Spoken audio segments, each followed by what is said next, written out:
167 பாடல்கள் இருக்கு. அதுல பொய்கை ஆழ்வார், பூதத்தாழ்வார், பேய் ஆழ்வார், திருமழிசை ஆழ்வார், நம் ஆழ்வார், மதுரகவி ஆழ்வார், குலசேகர ஆழ்வார், பெரிய ஆழ்வார், திருத்தக்க ஆழ்வார், இவங்களுடைய பாடல்கள்லாம் இருக்கு. தொகுத்து இருக்காருல நாதமுனிகள், அவர் இந்த வகைகள்லாம் பண்ணியிருக்காரு, 4 வகைகளா பிரிச்சிருக்காரு. அதுக்கப்புறம் மூத்த திருமொழியில 1134 பாடல்கள் இருக்கு. அதுல திருமங்கை ஆழ்வாரோட பாடல்கள் இருக்கு. திருவாய்மொழியில 1102 பாடல்கள் இருக்கு. நம்மாழ்வாரோடைய பெருமை மிகு பாடல்கள் இருக்கு. நம்மாழ்வாரோடைய பாடல்கள் தான் அதிகமா இருக்கும் இந்த 4000 திவ்ய பிரபந்தத்திலேயே. இயற்பால 817 பாடல்கள் இருக்கு. பெரியாழ்வார், ஆண்டாள், தொண்டரடி பொடியாழ்வார், திருப்பான் ஆழ்வார், நம்மாழ்வாரோடைய பாடல்களும் இதுல இருக்கு. நெக்ஸ்ட் இந்த 4000 திவ்ய பிரபந்தத்துக்கு உரை எழுதியவர் பெரியவாச்சான் பிள்ளை. 4000 திவ்ய பிரபந்தத்தோடைய வேறு பெயர்கள் என்னன்னா ஆன்ற தமிழ் சாகரம், திராவிட சாகரம், சந்தமிகு தமிழ் மறை, அருளி செயல்கள், செய்ய தமிழ் மாலைகள், தீந்தமிழ் பணுவல், அருந்தமிழ் பணுவல் அப்படின்லாம் வேறு பெயரால் அழைக்கிறாங்க. பாசுரங்களுடைய மொத்த எண்ணிக்கைன்னு பாத்தீங்கன்னா 3892 தான். 4000 தான். ஆனா இந்த 3892 தான் இந்த ஆழ்வார்களால பாடப்பட்டது, 12 ஆழ்வார்களால. திருவரங்கத்து அமுதனார் இயற்றிய ராமானுஜர் நூற்றந்தாதியும் 108 பாடல்கள் இருக்கும். அதையும் இதோட சேர்த்துதான் 4000 தொகுத்திருப்பாரு நாதமுனிகள். இதுல 108 திவ்ய தேசங்களை பாடியிருப்பாங்க. இந்த பாடல்கள் அனைத்தும் பெருமாளுடைய அவதாரங்கள் பத்தியும் குறிப்பிட்டிருக்கும்.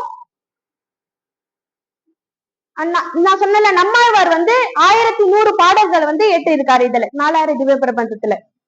12 ஆழ்வார்கள், பொய்கை ஆழ்வார், பூதத்தாழ்வார், பேய் ஆழ்வார், திருமழிசை ஆழ்வார், நம்மாழ்வார், மதுரகவி ஆழ்வார், குலசேகர ஆழ்வார், பெரிய ஆழ்வார், ஆண்டாள், தொண்டரடி பொடி ஆழ்வார், திருப்பான் ஆழ்வார், திருமங்கை ஆழ்வார், இவங்கதான் 12 பேரு. அடுத்த ஸ்லைட்.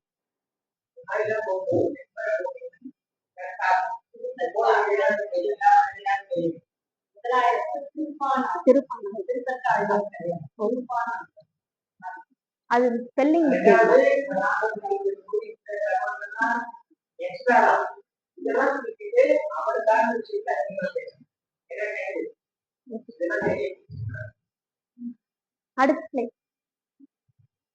அந்த நூல் எப்படி எல்லாம் வகைப்படுத்திருக்காங்க. அத பொய்கை ஆழ்வாரோடைய முதல் திருவந்தை இப்ப நம்ம 12 திருமுறைகள்ல பார்ப்போம். 1, 2, 3 திருமுறை திருஞான சம்பந்தர் ஏற்றினாரு, அந்த மாதிரி எல்லாம் இருக்குல்ல. அந்த மாதிரி இந்த வைணவத்திலேயே இவங்க பண்ணிருக்காங்க. பொய்கை ஆழ்வார் முதல் திருவந்தாதி எழுதியிருக்காரு, பூதத்தாழ்வார் 2ஆம் திருவந்தாதி எழுதியிருக்காரு, பேயாழ்வார் 3ஆம் திருவந்தாதி, திருமழிசை ஆழ்வார். அந்த நூல் பெயர்களும் வேற வேற இருக்கும். இப்போ திருவாசகம், திருக்கோவை அதெல்லாமும் இருக்கும்ல, அந்த மாதிரி இவங்க நூல் பெயரும் கொடுத்திருக்காங்க. 4ஆம் திருவந்தாதி திருச்சந்த திருவிருத்தம், இது திருமழிசை ஆழ்வார் எழுதியிருக்காரு. நம்மாழ்வார் திருவிருத்தம், திருவாசிரியம், பெரிய திருவந்தாதி, திருவாய்மொழி இதெல்லாம் எழுதியிருக்காரு. மதுரகவி ஆழ்வார் திருப்பதிகம் எழுதியிருக்காரு. பெரியாழ்வார் திருப்பல்லாண்டும் பெரியாழ்வார் திருமொழியும் எழுதியிருக்காரு. ஆண்டாள் நாச்சியார் திருமொழி, திருப்பாவை எழுதியிருக்காங்க. திருமங்கை ஆழ்வாரோட இது பெரிய திருமொழி, திருக்குறுந்தாட்டகம், திருநெடுந்தாட்டகம், திருவெழுக்குட்டகை. இவர் 6 எழுதியிருப்பாரு. இதுல சேர்க்கல. பெரிய திருமடல், சிறிய திருமடல் அப்படின்ட்டு 2 இருக்கும். அது இதுல விடுபட்டு இருக்கு. தொண்டரடி பொடியாழ்வார் திருமாலை, திருப்பள்ளி எழுச்சி இதை எழுதியிருக்காங்க.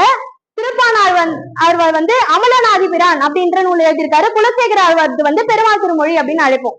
அடுத்த ஸ்லைட். இவர் ஆச்சாரிய பரம்பரை சொன்னோம்ல, இந்த ஆச்சாரிய பரம்பரையை 2ஆ இருக்கு. விண்ணுலக ஆச்சாரியர்கள், மண்ணுலக ஆச்சாரியர்கள் அப்படின்ட்டு. ஒண்ணு இல்ல, இப்போ ஆச்சாரியர்கள்னா அவங்களுடைய தொழிலே என்ன, இந்த சமயத்தெல்லாம் பத்தி பரப்புறதுதான். அதுதான் நாதமுனிகளும் பண்ணியிருக்காரு. அந்த நூலை தொகுத்திருக்காரு.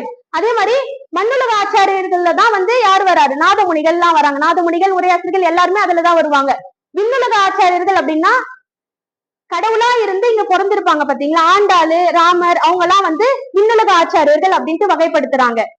அடுத்த ஸ்லைட். நாதமுனிகள் பிறந்து வளர்ந்து இருக்காரு. அவங்க அப்பா கூட ஒரு நாள் பயணம் போறாங்க. எங்கன்னா வடநாடு நோக்கி பயணம் பண்றாங்க. அப்ப போகும்போது அவர் தந்தை ஈஸ்வரப்பட்டர், அதுக்கப்புறம் ஈஸ்வர முனிகளோட சேர்ந்து போறாங்க. அங்க யமுனை துறைவனத்திலேயே ரொம்ப நாள் அந்த வைணவ தலங்கள் அங்க போயிட்டு சேவை செய்யறது அது எல்லாமே பண்ணிட்டு இருக்காங்க. அங்கேயே புடிச்சு போயிருந்தனால அங்கேயே இருக்காங்க. ஒரு நாள் இரவு கனவுல நாதமுனிகளுக்கு வைணவ கடவுளான திருமால் கனவுல வராரு. வந்துட்டு நீ சொந்த ஊரான வீரநாராயணபுரத்துக்கே திரும்பணும், அங்க நீ பணியெல்லாம் செய்யணும் அப்படின்ட்டு கேட்கிறாரு. அதனால என்ன பண்றாரு, கிளம்பி வீரநாராயணபுரத்துக்கு வந்துட்டு கோயில்லயே இங்க திருப்பணி செய்யறாரு. இங்க இருந்துதான் அங்க போயிட்டு செஞ்சுட்டு இருந்தாரு. திரும்பி வந்து எல்லாம் இங்கேயும் பணி செஞ்சுட்டு இருந்தாரா. செஞ்சுட்டு இருக்கும்போது நெக்ஸ்ட் சைட் திருக்குடந்தையில திருக்குடந்தையில இருக்காரு. அப்போ வந்து யாத்திரையா வந்து சில பேர் என்ன பண்றாங்க, பாடல்கள்லாம் பாடுறாங்க. என்னன்னா, ஆறாவது அமுதே அடியேனும் நின்பால் அன்பாய் அப்படின்றது நம்மாழ்வாருடைய பாடல். அதை வந்து அவங்க பாடிட்டே வராங்க. அது ஒரு 11 பாடல் பாடி இருப்பாங்க. பாடிட்டே வரும்போது இவர் அதை கேட்டுட்டே இருக்காரு. கடைசியில வந்து 1010 அப்படின்ற வரியை கேட்கும் போது இவருக்கு ஞாபகம் வருது, இதை நம்ம எங்கேயோ கேட்டிருக்குமே அப்படின்னு சொல்லிட்டு. அது கேட்கும் போது நம்மாழ்வாருடைய பாடல்கள் அப்படின்ட்டு இவர் போய் அவங்க பாடுறாங்கல்ல, அவங்க கிட்ட கேக்குறாரு, இந்த மாதிரி இதெல்லாம் வந்து 11 தெரியுதுல, அதுல 1000 இருக்கும் இன்னும், அதெல்லாம் உங்களுக்கு தெரியுமா அப்படின்ட்டு கேக்குறாங்க. இல்ல, இது வந்து நாங்கெல்லாம் வந்து மதுரகவி ஆழ்வாருடைய வழித்தோன்றர்கள், அதனால எங்களுக்கு வந்து வழி வழியா வர்றது இந்த 11 பாடல்கள் தான் எங்களுக்கு தெரியும், வேற பாடல்கள்லாம் தெரியாது. அப்படி தெரிஞ்சவர் யாருன்னா நம்மாழ்வார் தான், அவர்கிட்டதான் வந்து கேட்டு தெரிஞ்சுக்கணும் அப்படின்ட்டு சொல்றாரு.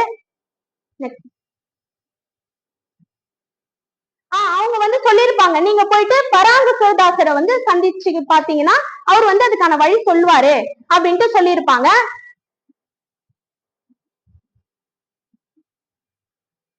அதே மாதிரி நாதமுனிகளும் போயிட்டு பாக்குறாரு பராங்குசநாதரை. அவர் யாருன்னா மதுரகவி ஆழ்வாருடைய சீடர். அவருக்கும் வந்து எனக்கு தெரியாது, எங்களுக்கும் வந்து அந்த 11 பாடல் தான் தெரியும், நீங்க வந்து நம்மாழ்வாரை தரிசிச்சுதான் வந்து நீங்க அதை கேட்டுக்கணும் அப்படின்ட்டு சொல்லிடுறாரு.